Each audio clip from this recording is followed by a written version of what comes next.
नमस्कार मित्रांनो, तुमच्यासाठी घेऊन आले मी सुंदर विचारांची सुंदर शिदोरी.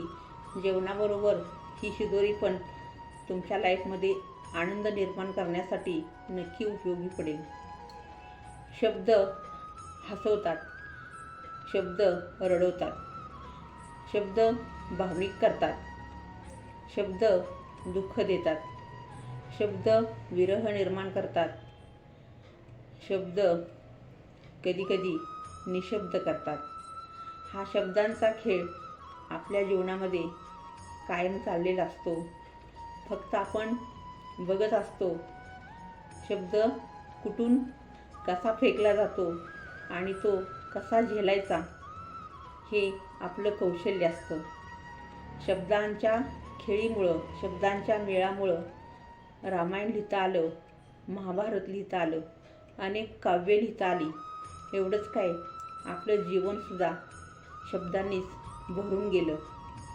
पण ज्यावेळेला शब्द मुके होतात त्यावेळेला माणूस संपलेला असतो.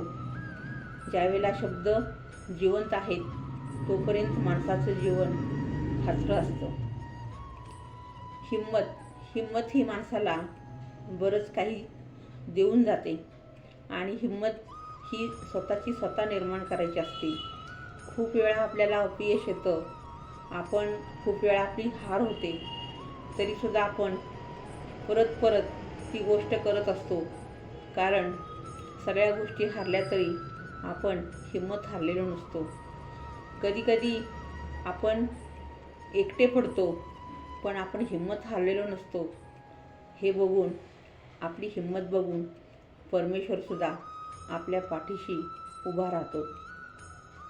वजाबाकी चुकते, बेरीज चुकते, भागाकार चुकतो, गुणाकार चुकतो, आयुष्याचं सगळं गणित चुकतं.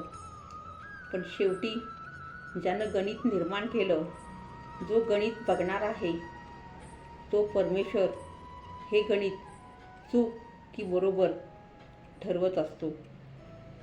आपल्याला जर कुणाला खरा न्याय द्यायचा असेल, आपल्या स्वतःसाठी खरा न्याय पाहिजे असेल, त्यावेळेला एकांतामध्ये आपण कुठल्याही गोष्टीचा शांतपणे विचार केला तर आपलं मन आपल्याला सगळ्या गोष्टींची साक्ष देत असतं. आपण चोरी केली असेल, आपण खोटं बोललो असेल, एखाद्यावरती अन्याय केला असेल, तरी आपलं मन आपल्याला ते सगळं खरंच सांगित असतं. आणि मग आपल्याला हे चुकीचं, ते चुकीचं असं वाटतं. कारण जगामध्ये हे असं एक न्यायालय आहे की जिथं खरा न्याय दिला जातो, ते म्हणजे आपलं मन. आपण जीवनामध्ये खूप काही कमवतो, एवढं काही कमवतो की कमवण्याच्या नादात काही गोष्टी नकळत गमावल्या जातात. पण ज्यावेळेला आपल्या लक्षात येतं की आपण कमवण्याबरोबर खूप काही गमावलं आहे, तर त्या गमावलेल्या गोष्टींची आठवण काढा, गमावलेल्या गोष्टींना परत हृदयात स्थान द्या. नक्की जीवनाचा आनंद तुम्ही घेऊ शकता. माणसानं नेहमी विचारी असावं, पण अतिविचारी नसावं. कारण ज्यावेळेला आपण विचार करत राहतो, सतत विचार करत बसतो, त्यावेळेला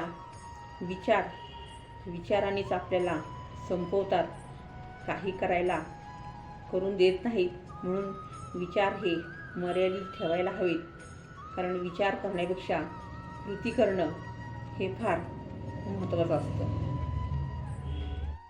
सुख पाहता जवा पडे, दुःख पर्वता एवढं, असं कधीही म्हणू नका.